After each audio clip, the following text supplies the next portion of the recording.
8. Frankie. I'll give you 35.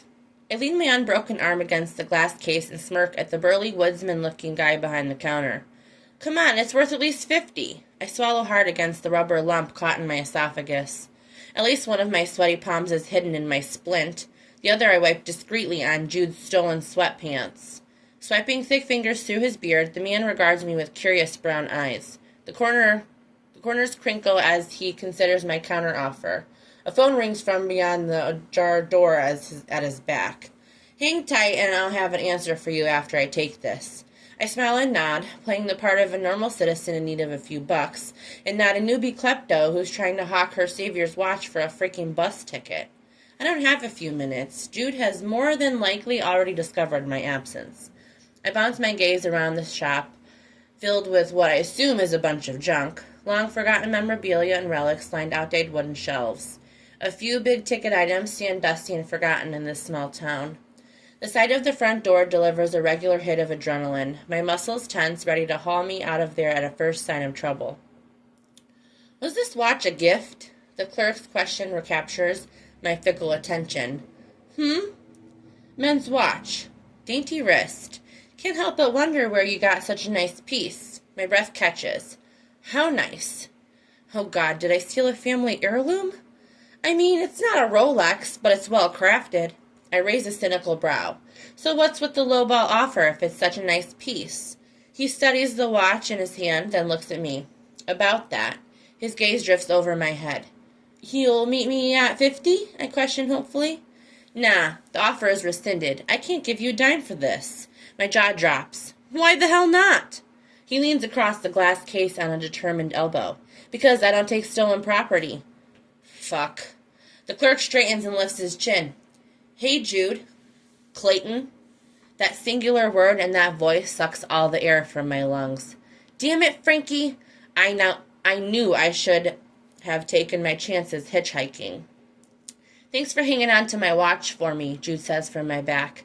Maybe if I don't turn around, the floor will open up and swallow me whole. God, I'm not a coward, but I didn't think I'd have to face him until after I got out of this town. Anytime, Clayton says, an obvious smile in his voice. I'll leave you to it. Can I speak to you outside, Frankie? Without meeting Jude's eyes, I precede him outside. I walk a few paces away to clear the entrance before I stop. I'm sorry, okay? I can explain. A shadow eclipses me as Jude keeps on his way down the sidewalk. His large strides swallow the delineated squares as I jog to catch up. My arms throb with the movement. The bright sun overhead reignites a dormant headache, a painful reminder to slow down. I thought you wanted to talk. Jude settles in a sprawling seat on a bench, knees bent and elbows pressed against them. The silver watch gleams where he clasps it in his large hand. His thumb strokes over the face almost with an absent reverence, feeling the surface without smudging the glass. My dad gave this to me. It was actually the last thing he gave me before he died. Jude, I didn't mean... Just tell me why you took it, he says softly, so I can understand. I swallow hard against the gritty feeling in my throat. I needed some cash for a bus ticket. You're supposed to rest for 2 days. I sit next to him on the wooden bench. He keeps his gaze firmly averted, so I study his masculine profile. The scar beneath his eye is pale, extra pale in the sunlight. I wish he would just look at me. Maybe then he could read the sincerity in my admission.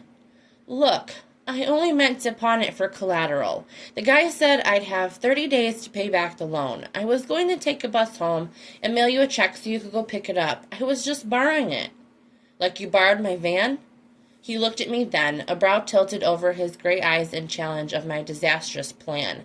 I can't help but notice the slight twist to his full lips. I'm assuming you found it? He ignores my question for one of his own. What's your plan now? I huff humorlessly. A pale breath floats above us in the cool air. I'm jealous of the vapor, of the way it swims and disappears as if it were never here. I don't have one. What would you like to do? If you could pick anything. I'd like to start over, I blurt out without thinking. Jude is silent for so long that I can hear a conversation between two chirpier birds. Their back-and-forth song serenades us in the silence. I find my attention drifting across the quiet street. The strip of buildings contains a flower shop, a cafe, and a post office. The simple main street reminds me of my hometown. For some reason, I don't find the place connected to home as comforting as I do here. How about this? You stay and come work for me. I can't pay you a full salary, but I can provide a room and meals with part-time pay for as long or as little as you need. That seems too generous and hardly fair. Jude releases a short laugh, abrupt, as if he cut himself off when he realized what he was doing. The brief sound leaves me unsatisfied and wanting more. You haven't ever worked around 15 dogs. The mess they make can be shocking. My heart stutters in my chest before doubling its pace. The offer teases me with the new beginning I crave. A no-strings opportunity in a comforting small town, and I can't forget about all the puppies. Not to mention the gift of time. Time to figure out my next move, and time for my memory to return in case I have to face Dylan again. Are you sure? We haven't exactly gotten along. The dogs will love you. I cross my arms. I meant you and me. Jude teases his bottom lip as he pauses. I think you and I will get along just fine. Just as my emotions cross at the thought of new beginnings, they come crashing back down twice as fast. I'd love to. Truly, I can't believe I'm saying this, but I'm going to be way more trouble to you than I'm worth. I'm not sure you could be more trouble than you already are, but go ahead, spell it out for me. I avert my gaze in case the sting in my eyes turns into a waterfall. I have nothing. I mean, look at me. I'm not even wearing my own clothes. I don't even have on underwear. Jesus, Jude mutters. He clears his throat and shifts. His thigh bumps into mine. Even that small point of contact injects me with warmth. I just couldn't put on the same dirty pair after my shower last night, I ramble on. Don't worry about that stuff. It's not that easy. I'll take care of it. Jude, I said. He leans into my line of sight. His hand rises as if he's considering touching me before it falls to his side. I'll take care of it. Anything else? I'm trapped in his searching silver gaze. I shake my head quickly. Then let's get you back to the house. We can grab breakfast at the cafe across the street. Oh, that's okay. You don't have to do that. I don't even want to begin to mentally tally the amount of money Jude's just offered to spend on me. Room and board plus clothes? Why are you doing this?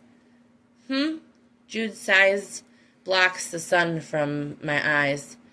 I exhale and shake a shaky breath. I asked, why are you doing this? He stares down at me, a pause lingering between us. Call it a mutual benefit. I have an employee to leave and could use the extra hands. A couple $100 to get you on your feet won't dent my bank account. I suspect the real reason is deeper than Jude wants to dig at this moment. He jerks his head toward the cafe. I'd like to get off this sidewalk and have some breakfast. Is someone hangry? I tease gently. Sure am. I had to chase my van into town before I got a chance to eat. A flush paints my cheeks pink. I'm sorry. I'm not mad, Frankie. Just hungry. The resistance leaks from my body with each step across the street to the cafe. I'll never ask him for anything, but as my stomach lets loose a loud rumble, I'd say I'm hungry too.